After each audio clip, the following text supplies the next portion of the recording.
caballeros, es momento de continuar con Javier León de la CONAFAB, el cual nos va a estar hablando de la industria del rendimiento en México. Está regulada a través de diversas normativas y leyes que abarcan aspectos relacionados con la producción, comercialización, etiquetado y seguridad alimentaria.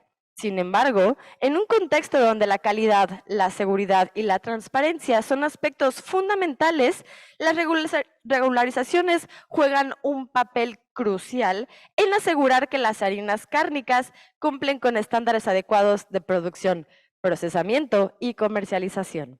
Para esto, invitamos a nuestro siguiente conferencista a abordar un tema clave y de importancia para nuestra industria. Recibamos al licenciado Javier León, el cual es subdirector del Consejo Nacional de Fabricantes de Alimentos Balanceados y de la Nutrición Animal de México. Él nos va a estar hablando sobre las consideraciones a la regularización de la industria del rendimiento en México. Un fuerte aplauso, por favor.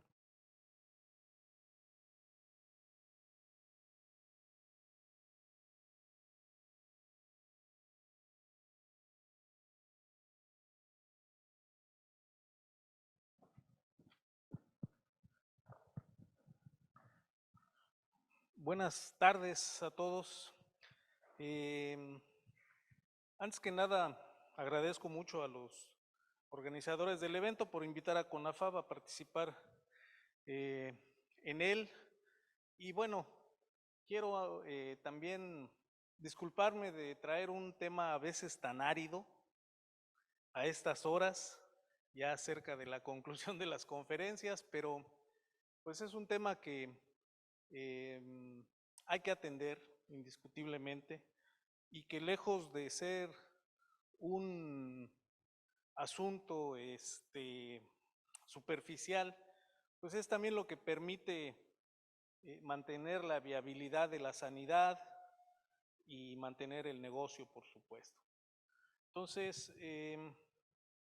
quiero brevemente, para quien no nos conozca, platicarles un poquito de CONAFAB. Para todo fin práctico somos una cámara industrial, representantes de la industria alimenticia animal, sin fines de lucro y que tiene cerca de 170 empresas afiliadas, productoras de alimentos para animales, y nuestro principal objetivo pues es brindar servicios en 3 áreas específicas: representación y lobbying, generación de información y servicios de gestoría directa para las empresas. Tenemos en el organismo 4 secciones de empresas que elaboran alimentos para diferentes mercados. En el grupo pecuario están las empresas que elaboran alimentos para especies de producción. En el de premezclas están los que hacen justo premezclas y microingredientes nutricionales. En el de mascotas, pues justamente las empresas que hacen alimento para perros y gatos, fundamentalmente. Y en el acuícola, aquellas que producen alimentos para camarones y peces de granja. Me voy a regresar para comentarles brevemente. Cada una de estas secciones tiene cierta vida propia, tienen una agenda independiente, y aunque muchas veces los temas son los mismos, la relevancia, la ponderación en cada uno de esos grupos, de las empresas que participan ahí, puede ser diferente, ¿no? Por decirles algo, en el grupo pecuario pues dominan el interés en el abasto de materias primas, de granos, de pastas oleaginosas. En el de premezclas los temas regulatorios. En el de mascotas pues están influenciados por el tema regulatorio y también por el de posicionamiento y penetración de la categoría. Y en el acuícola pues dominan varios. Ese grupo, por ejemplo, se creó por la necesidad de tener un poco más de control en la cartera de crédito. En ese sector el alimento, como en los demás, representa el principal costo de producción, y en ese sentido, además de hacer la función de proveedor de alimento, pues los créditos para los productores son de casi todo el ciclo. son muy largos y son de mucho dinero. Entonces, se comparten muchos temas también en la agenda, pero cada uno tiene sesiones independientes y una agenda y un presidente también. Bueno, pues nuestro interés es representar, apoyar y defender los intereses legítimos de la industria, ver estos temas que les acabo de comentar. Eso es lo que hacemos. Y operamos a través de una infraestructura. Ahí cada empresa paga una cuota por estar afiliado y les brindamos todos esos servicios, ¿no? Hay un staff de personas, desde mi jefe, el director general, hasta el último colaborador, pues somos empleados de CONAFAB, ¿no? Los puestos de direcciones, directivos o de presidentes, pues son representantes de las empresas afiliadas. Participamos en algunos organismos internacionales como FIT Latina, el Global Alliance of Pet Food Associations y un poco ahí con el Global Aquaculture Alliance también. Bueno, entrando en materia, pues la regulación, como les decía yo, es un mal necesario. Creo que finalmente una empresa elaboradora de harinas y grasas, igual que en muchas otras industrias, pues hay una cantidad enorme de regulaciones que cumplir, ¿no? Tienes disposiciones fiscales, tienes disposiciones de la Secretaría del Trabajo, ambientales, en fin, es verdaderamente un mundo. Y bueno, aparte, en sectores como el nuestro, pues hay que cumplir con las sanitarias, las zoosanitarias. Bueno, entonces las regulaciones no son más que reglas que hacen cumplir las agencias gubernamentales. Esto lo encontré ahí en un texto en internet, pero en realidad contiene el espíritu de este asunto. Son importantes porque establecen el estándar de lo que se puede y no se puede hacer en los negocios y aseguran que trabajemos con las mismas reglas. Cuando una regulación no está bien hecha, no tomó en cuenta pues una realidad, regularmente termina en la distorsión de los mercados. Y una distorsión de los mercados, a su vez, representa incertidumbre para los participantes. Pues nadie quiere eso, todos quisiéramos trabajar con piso parejo. Y en ese sentido, pues, la regulación nos debe ayudar para esto. Muy brevemente les quiero comentar, la regulación para las plantas de rendimiento en México está sustentada desde la Ley Federal de Sanidad Animal en sus artículos 105 y 110, es decir, el sector tiene visibilidad en la estructura legal y yo les aseguro que a partir de 2002, 2003, cuando se dio el tema de la vaca loca, pues esta industria dejó de tener ese perfil tan bajo. Me refiero a que era poco conocido y con el tema pues pasó a una relevancia diferente, ¿no?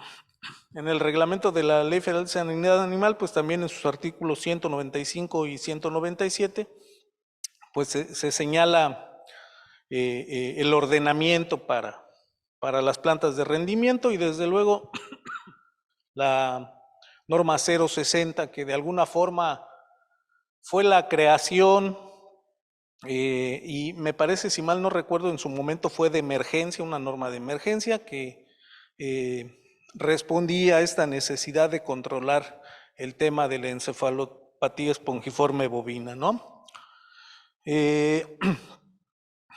Por lo que toca a los comercializadores, los establecimientos que en realidad no producen, simplemente compran y venden el producto prácticamente en su mismo estado, pues les aplica básicamente son los mismos artículos en la ley, en el reglamento y desde luego en la norma 060, ¿no? Estos establecimientos no solamente trabajan con materia prima nacional, sino que importan y distribuyen. De hecho, casi estoy seguro que los volúmenes de harinas de importación son mayores las que manejan los comercializadores a los que se producen aquí en México, porque en México hay mucha venta directa de la planta de rendimiento a las plantas de alimento balanceado.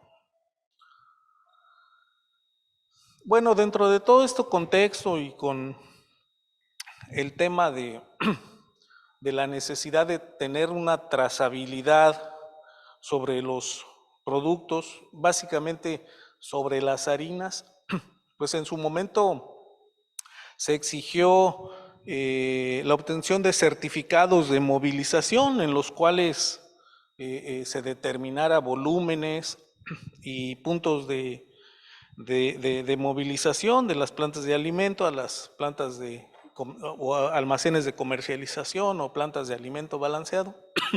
Estos certificados de movilización, que son equiparables cuando se movilizan animales vivos y otras cosas, pues resultaba en costos absolutamente desproporcionados para la industria, lo cual se terminó, y no recuerdo exactamente en qué año, pero posteriormente vino un acuerdo mediante el cual se sustituían esos certificados por avisos. Hay una plataforma informática en la cual están obligadas las plantas de rendimiento y las comercializadoras a pues manifestar la movilización de despojos y de harinas.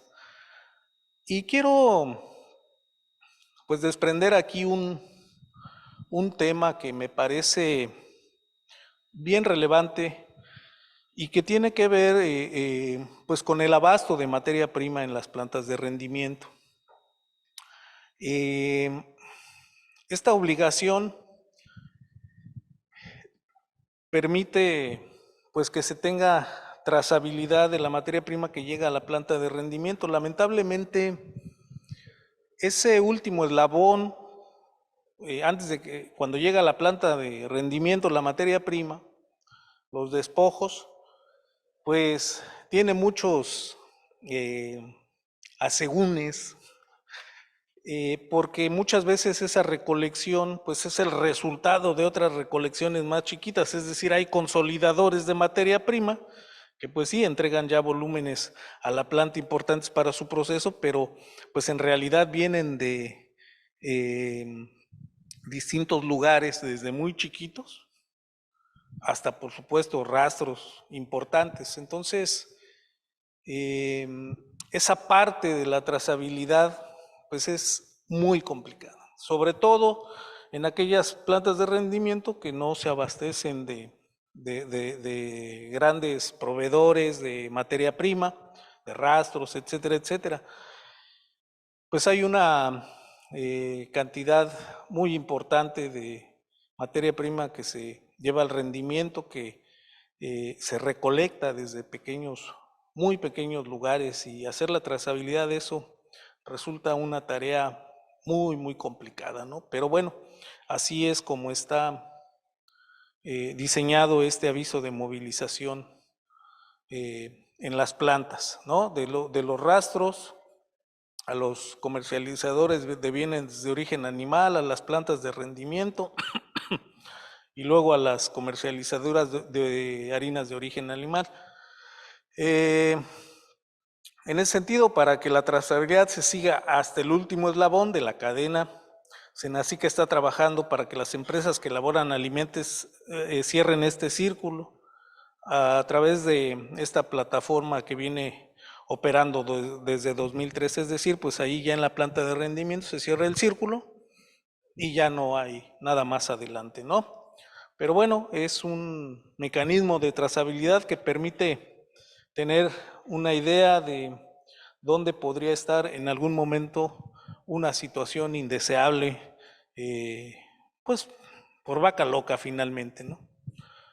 Y bueno, en las plantas de rendimiento, en las plantas de alimento balanceado, pues ya le aplican muchas otras regulaciones que tienen que ver desde la misma Ley Federal de Sanidad Animal con sus artículos 105 y 110, el reglamento de la misma, el reglamento de la Ley Federal de Sanidad Animal, que en sus artículos 195 y 197 pues señala lo que le aplica a las plantas de alimento balanceado. Además de ello, pues varias normas oficiales que son de observancia obligatoria para estos establecimientos. Está la 12, que dicho sea de paso se publicó hace unos meses y entra en vigor en los próximos días, con algunas modificaciones. La 22, la 25, la 60 que también nos aplica, la 59. Son básicamente normas oficiales que tienen que ser acatadas, cumplidas y que tienen una verificación pues obligada anualmente. En la 12 hay un dictamen de calidad que hacer sobre los productos, pero bueno, Senacica tiene la potestad de hacer en cualquier momento cualquier verificación para que se revise que se estén cumpliendo toda la normatividad vigente aplicable.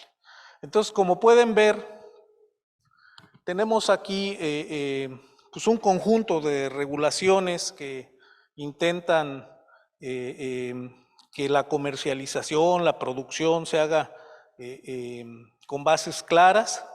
El caso de la norma 060, pues no es una norma propiamente ni de calidad para las harinas, sino está más bien enfocada a evitar la posibilidad de que la enfermedad se extienda, se expanda, y es muy enfocada a esa parte, ¿no? Es decir, no tenemos una norma para el rendimiento sobre lo que le debería aplicar a sus procesos, a sus calidades, etcétera, etcétera, ¿no?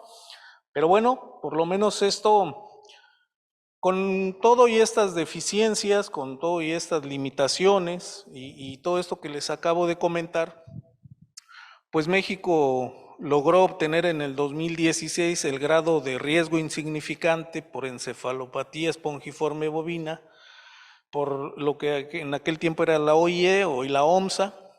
Y este es un tema importante, es interesante porque finalmente pues no son tantos los países que tienen esta distinción. La verdad es que México tiene varios distintivos en términos de sanidad animal. Senacica pues es un baluarte en este sentido, que ha hecho posible que muchos productos agroalimentarios de México, tanto animales, vegetales, pues puedan encontrar cabida para temas no arancelarios en muchos países, ¿no? Es decir, la posibilidad que hoy México tiene de ya exportar en volumen más alimento para mascotas del que se importa, pues también tiene que ver con esto, ¿no? En 2003, cuando se cerró la frontera a la importación de harinas y cualquier producto que lo contuviera, como es el alimento de mascotas, pues puso de cabeza este mercado. Realmente se desplomó la importación a cero, se bajó la cortina así. Definitivamente nos costó mucho trabajo abrirla, varios meses, no había abasto, y es que más del 50% del alimento para mascotas en aquellos años pues era importado, principalmente de Estados Unidos. Sin embargo, también esa situación, y es lo que les digo, vean cómo son los mercados, esa situación permitió que quienes participaban en el mercado del pet food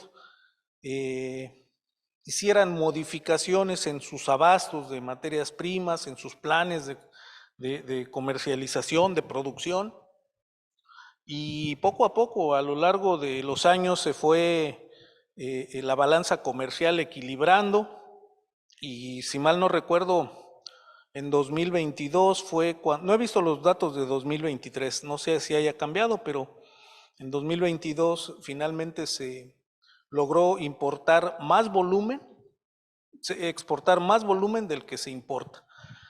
Entonces, en ese sentido, pues este grado de riesgo insignificante para México, pues también ha tenido que ver con toda esta situación. Cuando, por ejemplo, hablamos del valor de esas exportaciones y de esas importaciones, pues vemos en general que el valor de las exportaciones es la mitad del valor de las importaciones. ¿Por qué? Porque fundamentalmente se importan alimentos para mascotas super premium o al menos premium con un valor mucho mayor de lo que actualmente México está exportando. Se exportan alimentos económicos o estándar, poco premium, y esa es la razón, es el mismo volumen, casi se importa lo mismo que se exporta, pero el valor de ese comercio apenas va a la mitad. Yo creo que eso va a cambiar en los próximos años y que la demanda de productos mexicanos de pet food en el exterior pues puede alcanzar otra categoría de productos, ¿no? Productos más sofisticados, más caros, en fin. Bueno, este grado de riesgo insignificante, pues, tiene varias connotaciones y tiene mucho que ver con lo que les voy a platicar un poquito más adelante. Senacica está obligado a realizar informes cada año a la OIE para mantener ese grado de riesgo insignificante.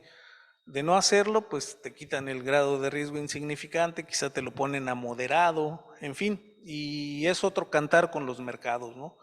No solo hablo del alimento para mascotas, están involucrados ahí cárnicos, y la verdad es que el comercio internacional de carnes, pues es todo un tema.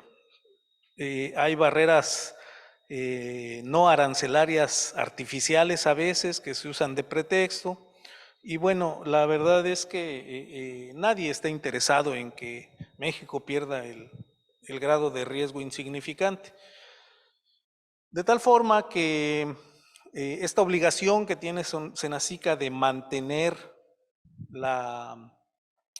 el grado de riesgo insignificante, pues le obliga también a que esas garantías que le da a la OMSA, pues vayan acordes a lo que otros países ofrecen. Ahí sí, les quiero decir, la forma en que otros países ofrecen garantías a la OMSA para decir yo tengo un riesgo insignificante por EEB es diferente, ¿eh? O sea, absolutamente diferente, y también es parte de lo que les voy a platicar en adelante. De lo que yo conozco, por ejemplo, en los Estados Unidos, su principal forma en que evitan riesgos es que eliminan del rendering los materiales de riesgo, ¿no? Cerebro, espina dorsal, ojos y algunos otros elementos que evitan en las reses que vayan al rendering, y bueno, eso en parte da garantías de que no pueda ser transmisible por el prión esta enfermedad. En México no, en México todos estos materiales de riesgo, pues, la verdad es que no los comemos. Aquí nos comemos los tacos de ojo, de sesos, la columna vertebral se hace en sopa, de médula, en fin, tienen un valor comercial y alto, la verdad son caros. Y bueno, pues no, tampoco llegan en realidad de manera importante a la industria del rendimiento, pero bueno, eso es algo que en los análisis de riesgo se ofrece para llegar a estas situaciones. Bueno, lo que les quiero comentar a continuación son ejemplos de cómo las regulaciones pueden impactar de diferente forma el comercio de las mercancías y particularmente la cadena de valor del rendimiento a los alimentos para animales. Miren, en el 2022 a finales comenzamos a revisar, a observar situaciones que no habíamos visto nunca antes. Involucraban a la vigilancia que hace Senacica de los establecimientos por riesgos de encefalopatía. ¿A qué me refiero? Bueno, esos riesgos consideremos que están completamente acotados a la elaboración de alimentos para rumiantes. ¿Por qué? Porque la prohibición y la transmisión de este prión pues va de rumiante a rumiante. Entonces eso desde el 2003 está prohibido en todo el mundo, no puede ser, no puedes alimentar a rumiantes con rumiantes. Todo lo demás está libre, es decir, no importa si das harina de res en aves, en cerdos, en mascotas, en peces. Bueno, por ahí en Europa hay algo de eso, pero en general y aquí en México, pues el tema está acotado a los productores de alimentos para bovinos de leche y bovinos de carne, borregos, algunos otros rumiantes menores, ¿no? Empezamos a observar estas situaciones y bueno, empezaron a haber sanciones de Senacica en toda la cadena, plantas de rendimiento, comercializadores y plantas de alimento. El patrón común en todos era presencia de ADN de rumiante en muestras de materias primas, ingredientes diversos y alimentos para rumiantes. Seguramente en los dos primeros casos que les voy a comentar, pues había presencia en todos, pero pues no pasa nada si hay presencia de ADN de rumiante en pollos o en cerdos, pero sí en alimentos para rumiante. Y el patrón común pues es que estaban detectando la presencia de ADN de rumiante por pruebas de PCR. Yo la verdad no soy un experto en estas cosas, ni mucho menos, solamente pretendo comentarles lo que como gremio vivimos, pero lo que específicamente empezamos a ver es que en las plantas de rendimiento los análisis de PCR arrojaban resultados positivos a presencia de ADN en plantas que procesan exclusivamente despojos de aves o de cerdos. Obviamente Senacica no iba a las que procesan alimento de rumiante, pues porque no tenía ningún caso, pues claro que iba a estar. No sé, seguramente pues todos ustedes han escuchado hablar que en el caso de los pollos, este análisis por PCR es capaz de detectar presencia de ADN de rumiantes si los pollos que fueron procesados en la planta de rendimiento en algún momento consumieron harinas de bovino, ¿no? Es decir, el análisis por PCR es tan sensible que podría detectar en una planta de rendimiento de un avicultor presencia de ADN de rumiante porque le dieron en la dieta de las aves harinas de rumiante. Algunas tuvieron que cambiar su clasificación de 6.2 a 6.1. Ahorita les aplico. La norma 012 de la que les hablaba habla de que las plantas de rendimiento pueden estar clasificadas en el 6.2, en el 6.1, aquellas que pueden procesar cualquier despojo, incluso de rumiante, y en las 6.2 puede ser pollo, aves, revuelto, pero no rumiante, ¿no? Entonces había empresas que tenían esa clasificación como 6.2 y las obligaron a cambiarse a 6.1 porque detectaron en esos análisis presencia de ADN de rumiante y les dijeron, pues tú ya no puedes ser 6.2. Esto, ustedes se preguntarán, bueno, ¿y cuál es el problema, no? Pues si no le vendes a un productor de alimento para rumiante, pues a lo mejor no tienes ningún problema. Si le vendes solo alimentos para mascotas o productores de alimento para cerdos y eso, pues a lo mejor no te impacta. Pero si en algún momento tienes clientes de alimentos para rumiantes y te cambian, pues ya tienes un problema ahí porque estrictamente hablando, pues no le podrías vender. Entonces hay un tema ahí comercial en todo eso. Las plantas de rendimiento, igual que muchos otros establecimientos, tienen un aviso de inicio de funcionamiento. En el caso de las plantas de rendimiento no es aviso, es un permiso. Tiene que haber primero una verificación de Senacica para que les den ese permiso. Y pues te expiden un documento donde te dicen pues la normatividad que te aplica y una serie de cosas, ¿no? Entonces se dio de ahí pues todo otro tema, ¿no? El tema fue que les pusieron una leyenda a las plantas de rendimiento donde decían que la comercialización de los cebos tenía que tener el 0.15% de sólidos, conforme a lo que marcan las disposiciones de la OMSA. Y finalmente había también prohibiciones de vender a plantas elaboradoras de alimento para rumiante. De esto quiero pues destacar dos cosas. El único instrumento específico que existe en la regulación mexicana para el rendimiento es la norma 060. Y esta norma excluye expresamente a los cebos grasas. ¿Qué quiere decir? Que este producto está libre, está sin regulación. No conozco en México, no digo que no exista, pero yo no conozco en México un productor que esté vendiendo o esté elaborando sus cebos con esa especificación del 0.15% máximo de sólidos. Y no lo han hecho porque en realidad en la normatividad mexicana no es exigible. Además de que seguramente, y ustedes me podrán ratificar o desmentir esto, habrá quien ya haya visto la posibilidad de hacerlo y que la inversión para ello pues es muy, muy considerable, ¿no?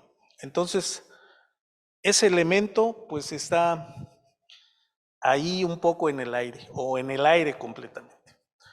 En los comercializadores, es decir, los que no son productores de harina, simplemente importan o compran de elaboradores nacionales y venden. La norma dice que pues son establecimientos que merecen no un permiso de inicio de funcionamiento, sino un aviso. Los establecimientos que tienen aviso, pues tú avisas y a lo mejor un día te va a visitar Senacica y te revisa la normatividad aplicable, pero no tienes nada más que hacer, avisas que estás funcionando, ¿no? El problema con las comercializadoras les tocaría esta categoría, así lo dice la norma 060, pero lamentablemente comenzaron desde hace algún tiempo a darles una clasificación como 6.1 o 6.2, es decir, si comercializabas solamente harinas de ave o cerdo, pues era 6.2, y si lo hacías también de rumiante, pues eres 6.1. Como si fueran plantas de rendimiento. Este elemento, pues tampoco lo dice la norma, no dice que deba de ser así. En descargo de un poco lo que estaba haciendo Senacica, la verdad es que, en mi opinión, tiene lógica sanitaria porque la posibilidad de contaminación cruzada en un mismo almacén es altísima, ¿no? Si tienes por ahí harinas de rumiante y de no rumiante. Pero bueno, a final de cuentas, pues no está establecido. Y sí, también comenzamos a observar entre finales del 2022, en 2023, que empezaba a haber algunas sanciones, revisiones de Senacica y prohibiciones explícita de no vender a elaboradores de alimentos para rumiante, ¿no? Los que eran 6.1 no podían venderle a elaboradores de alimento para rumiante. Como les digo, podría esto tener una lógica sanitaria y ser bueno, pero no esté establecido en la regulación. Y además, pues hay que considerar una serie de cosas muy importantes, ¿no? Pongo dos como ejemplo.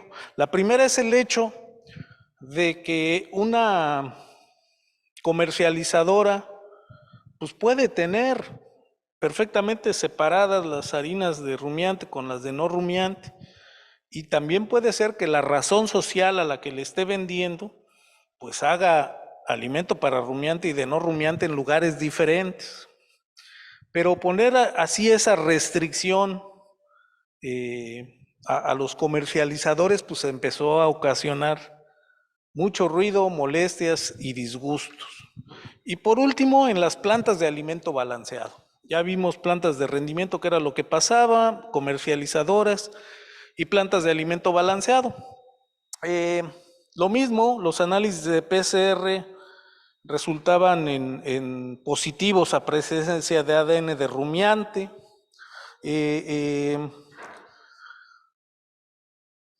Inmovilización de inventarios, obligación de limpiezas profundas, prohibición de producir alimentos para rumiante. Y obviamente todas estas acciones tenían consecuencias pues, de muchos millones de pesos. Y me voy a referir a 3 casos en la secuencia como lo fuimos encontrando. El primer caso era una planta de alimento comercial, multiespecies, donde hacen alimento de borrego, de cerdo, de ganado lechero, etcétera, etcétera, ¿no? Senacica fue, hizo verificación, tomó muestra de los alimentos para rumiante, lo llevaron al laboratorio de referencia de Senacica, que es el CENAPA, y ahí determinaron que había presencia de ADN. Se le obliga a la planta a inmovilizar todos los lotes de alimento para rumiante, la prohibición de elaborar alimento para rumiante, entre muchas otras cosas, ¿no? Y esta empresa, por distintas razones, pudo solventar esa situación más o menos en 3 meses y medio. El segundo caso es otra planta multiespecie que combinaba alimento comercial con alimento de autoconsumo para pollo y cerdos. Le pasó prácticamente lo mismo, es decir, todo el alimento para cerdo y ave no tenía ningún problema.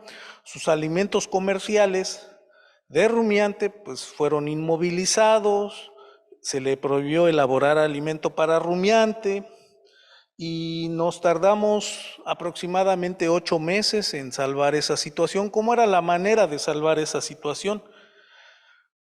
Además de hacer allí muchos análisis, tenías que encontrar una causa raíz de lo que Senacica consideraba contaminación cruzada, y a final de cuentas tener un lote piloto que llevaban al laboratorio de referencia y tenía que dar negativo a presencia de ADN de rumiante.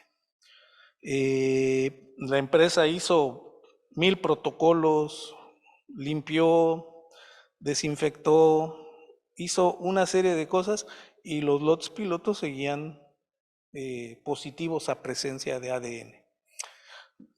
Más o menos 8 meses llevó solventar esa situación, y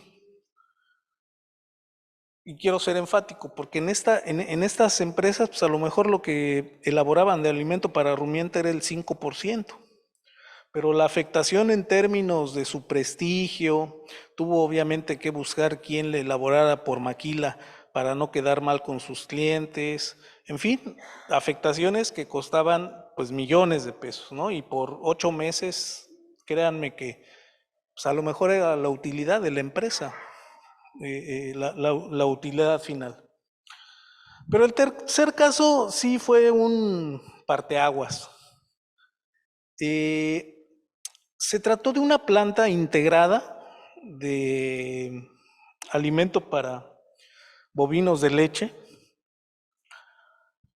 Y bueno, sucedió exactamente lo mismo: verificación, toma de muestras, CENAPA y análisis que arrojaron positivo a presencia de ADN de rumiante. Y las sanciones, lo mismo, inmovilización de productos y prohibición de elaborar alimento para rumiante. Nada más que aquí hubo un pequeño detalle. La planta solo producía alimento para rumiante y dejaron, dice ahí 15 cabezas, como 15,000 cabezas, perdón, de ganado lechero, sin nada que comer a los 2 días.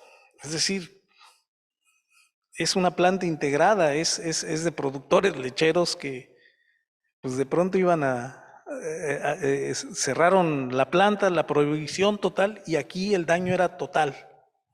O sea, nada del 5% en las multiespecies, nada. Era un daño absoluto. Era para que en 2 semanas quebrara la empresa, no sé, un tema gravísimo.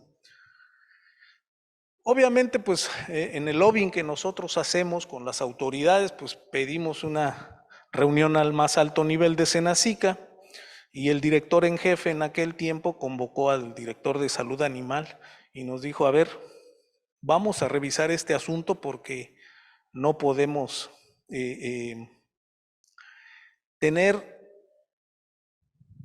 esta situación sin que se encuentre un paliativo, una solución. Y miren, no es de las más grandes, es una empresa ahí medianita, pero es probable que si van a las plantas de autoconsumo de los grandes productores de carne o leche, pues probablemente encuentren por el método de PCR presencia de ADN de rumiante, por muchas razones, ahorita las vamos a explicar. De tal manera que a partir de este caso, que para mí fue un parteaguas, porque a raíz de ello, Senacica empezó a ver el tema de otra forma. Siguió haciendo estos análisis, pero empezaban a confirmar, o ya era obligado confirmar por microscopía, pues presencia de rumiante, de hueso, en fin, lo que puedas ver en el microscopio, ¿no? Y todo esto lo traigo a cuenta porque lo que les quiero explicar es que el director general de Salud Animal siempre nos dijo, mira, el problema es que las directrices de la OMSA no señalan tolerancias, grados, porque seguramente si había algo, pues eran trazas muy pequeñitas, ¿no? Y yo no soy un experto para decir si esas trazas pueden o no transmitir la enfermedad. Quienes nos aconsejaban y quien veía este tipo de temas, pues decían que no, pero la normatividad hecha con los especialistas de la OMSA pues no contiene tolerancias en este tipo de cosas. Y un tema bien importante, tampoco pudimos encontrar algún país que hiciera este tipo de análisis, que anduviera buscando en los alimentos para rumiante presencia de ADN de rumiante, ¿no? Entonces, a partir de ese caso se modificó parcialmente el protocolo. Había que, si salía presencia de ADN de rumiante en alimentos de rumiante, ya no era motivo para cerrar la planta, para prohibirle producir alimento de rumiante, y se pasaba obligadamente a un tema con la microscopía.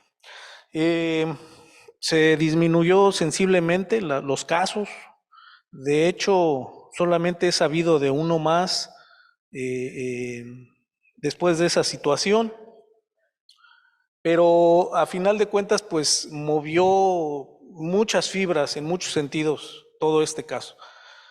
De tal forma que bueno, en este inter y ya con la observación de lo que estaba pasando en las plantas de rendimiento, los comercializadores y en las plantas de alimento balanceado, pues convocamos a una reunión, probablemente algunos de ustedes hayan estado en ellas, pues para revisar a ver qué estaba pasando y cómo íbamos a solucionar de una manera más de fondo el asunto, ¿no? Se hicieron varias reuniones y nos fuimos con 4 puntos muy claros, muy específicos para llevar como demandas a Senacica. Lo de la obligación de los cebos con un máximo de 0,15% de impurezas insolubles que estaban poniendo en algunas de los permisos de funcionamiento de las plantas de rendimiento. Es decir, esto no fue una disposición que saliera de pronto, sino como que cuando le tocaba la revisión anual, pues se lo ponían por ahí y teníamos unas plantas que decía eso y otras no. La clasificación de los establecimientos 6.1 o 6.2 de los comercializadores. Aquí había varios temas que afectaban la comercialización.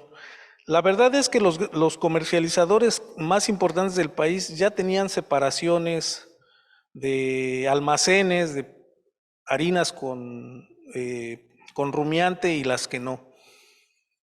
Sin embargo, pues en algunas revisiones también, aunque eran de no rumiante, pues con el PCR de todos modos salía rumiante.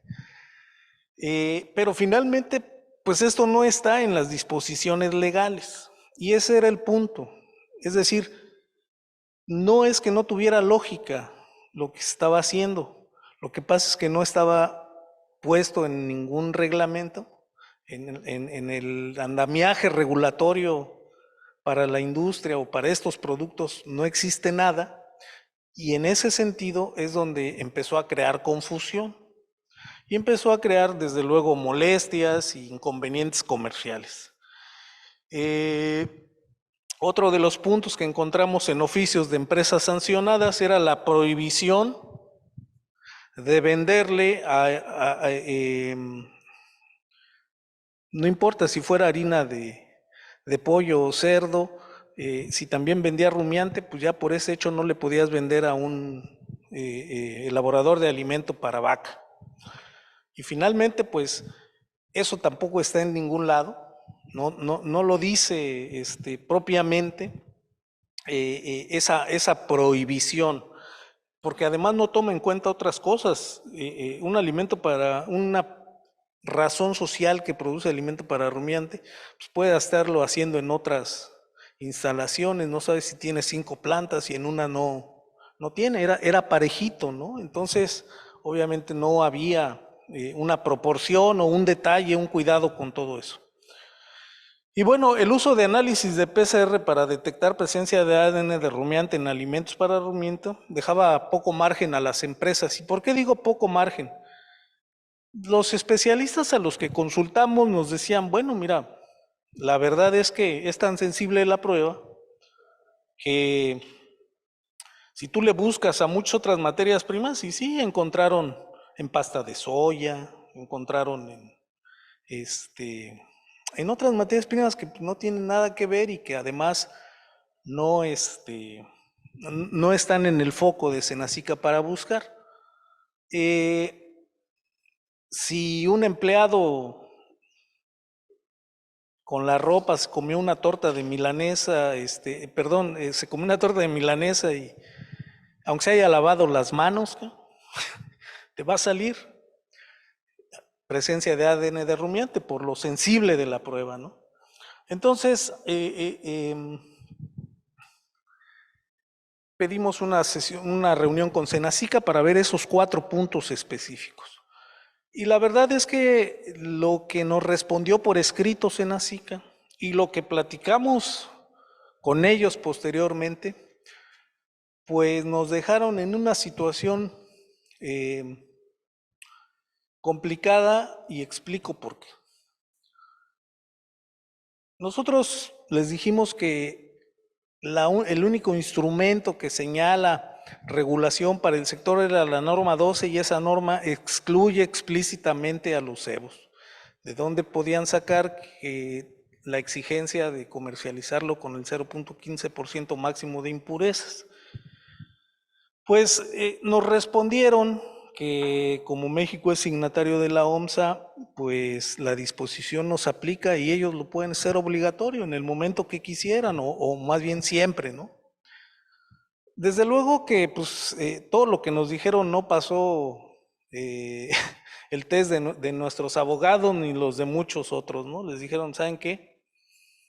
No, esto pues, está mal, ahí dice que a lo mejor no se alcanza a leer, pero una de las partes donde nos respondió Senacica dice: asimismo, para elaboración de cebo que será destinado al consumo en rumiantes se deberá garantizar un porcentaje de impurezas menor al 0,15% en base a las recomendaciones internacionales emitidas por la OIE.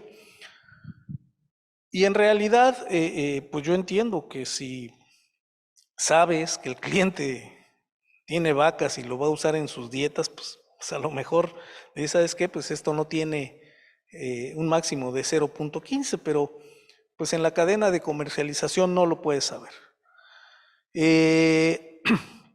En el segundo punto, dice que Senacica dice que tiene las facultades y atribuciones, sí, para clasificarte, aunque no lo diga la norma ni la ley, como 6.1, 6.2.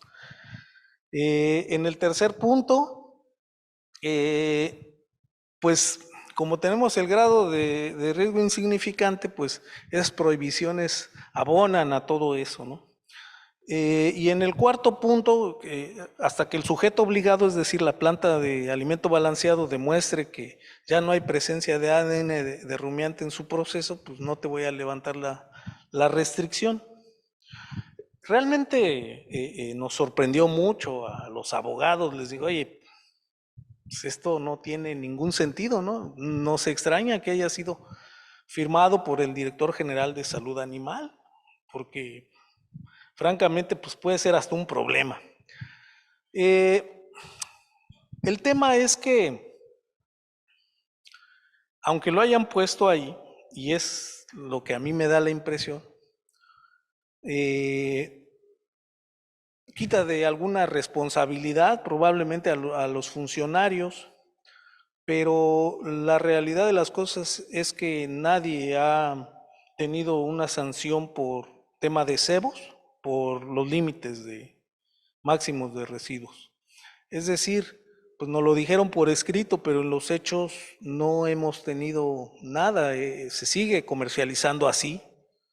Y bueno, no sé, cada quien que saque sus propias conclusiones, pero lo cierto es que esas medidas que expresaron en papel no han tenido ninguna afectación que yo conozca en el medio.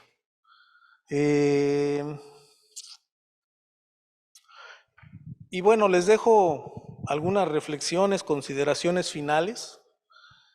Hasta donde yo tengo entendido, bueno, más bien, los países que han tenido grado insignificante por encefalopatía, lo han hecho por diversos métodos. Les platiqué un poquito de lo que me parece cómo es en Estados Unidos. En Canadá creo que justo le acaban de dar a Canadá el grado de riesgo insignificante hace poco tiempo y es una metodología similar. Aquí en México, bueno, la integración de la información se le entrega a la OMSA para esto, pues tiene que ver mucho con la vigilancia en establecimientos y de ahí se deriva todo esto. Es probable que antes de esto no lo habían hecho por PCR, pero finalmente, pues eso, junto con las acciones correctivas que Senacica ha hecho y que informa a la OMSA, pues es como se ha logrado mantener el grado de riesgo insignificante. Esta sensibilidad del PCR y encontrar el ADN de rumiante puede ser complicado en términos de que no hay medias tintas, es decir, hay ausencia o hay presencia, y yo no estoy muy seguro de que sea la mejor manera de controlar todo esto. Y tampoco sé de algún otro país que haga esta metodología para conseguir, pues, o documentar su vigilancia o defienda su grado de riesgo insignificante. En fin, no hemos tenido mayor noticias de otras afectaciones, sé que siguen haciéndolo, pareciera que están confirmando con microscopio, pero no hemos tenido ni el protocolo preciso para este tipo de casos, ni informaciones de socios afectados por una cuestión de estas. ¿Qué vemos en el futuro cercano en términos de la regulación? Es muy probable que, dada la baja prevalencia de la enfermedad a nivel mundial, pues la OMS vaya bajando poco a poco su mirada de esto y vaya flexibilizando medidas. Aquí en México, pues el tema de las buenas prácticas de manufactura para las plantas de rendimiento va a ser un reto, es todo un tema, desde luego que está puesto sobre la mesa desde hace años, pero no es un tema sencillo. Para las empresas más avanzadas, más grandes, más tecnificadas, con equipos modernos, pues esto probablemente lo puedan conseguir en algún tiempo. Me parece que hasta ahora solo una certificada aquí en el país y otras que están ya metidas en ese proceso, pero tenemos una cantidad grande de pequeñas y medianas que va a ser muy complicado si no hay pues, prácticamente una planta nueva, ¿no? Entonces ese va a ser todo un reto porque si el gobierno aprieta muy fuerte en ese sentido, siempre sucede que empiezan a salir mercados desregulados, mercados negros, y eso puede ser una peor solución. Acuerdos internacionales regionales para el flujo de alimentos terminados y materias primas de riesgos asociados con EEB. Lo pongo ahí con esos signos de interrogación porque no es algo que realmente está en curso o ya se vea, pero en CONAFAB estamos revisando la posibilidad de hacer un frente junto con la Asociación de Alimentos Balanceados de Mascotas de Estados Unidos y Canadá, para que a su vez pongamos una agenda de trabajo con las tres agencias sanitarias de los tres países y podamos encontrar puntos de acuerdo que nos permitan hacer menos burocrático todo este tema, aprovechando que los tres países ya tienen grado de riesgo insignificante. Vamos a iniciar conversaciones con nuestros contrapartes de Estados Unidos y Canadá porque cada uno trae temas de allá para acá y de aquí para allá, no solo en alimento terminado, sino también en materias primas que tienen riesgos de EEB. Y bueno, me parece que tiene potencial para que salgan cosas importantes y la región tenga la oportunidad de que fluyan de mejor manera materias primas y alimentos terminados. En este momento, sobre todo pet food, que prácticamente a nivel internacional es lo que es el único que tiene presencia comercial internacional, ¿no? No se exportan, no importan alimentos de vaca, cerdo, es prácticamente pet food. Y bueno, algunas conclusiones. A mí me parece que esta industria en lo particular tiene el potencial y deberías tener un tratamiento por parte del gobierno de mucha mayor atención porque los beneficios que brinda son enormes. Consume una cantidad enorme de materias primas que de no aprovecharse irían no sé a dónde. Hace en ese sentido una función fabulosa. Brinda unas materias primas de alto aprovechamiento para la producción de alimentos para los humanos. Finalmente es una fuente de proteína muy importante. Y en ese sentido, me parece que debería de haber un incentivo muy fuerte para que se aprovecharan de mejor manera todos esos beneficios ambientales, nutricionales y de otra índole en esta industria. Que dicho sea de paso, pues sí, ha estado como que no la ven, como que el gobierno no la ve, es más, otras agencias distintas a las sanitarias de México, ambientales y de otro tipo, deberían estar muy interesadas en un desarrollo total de la industria. Solo con una regulación clara y congruente evitas distorsiones en los mercados por todo esto que les acabo de decir. Y bueno, la sanidad animal es un bien público que debe estar en continuo mejoramiento y la regulación es su principal herramienta. Muchas gracias.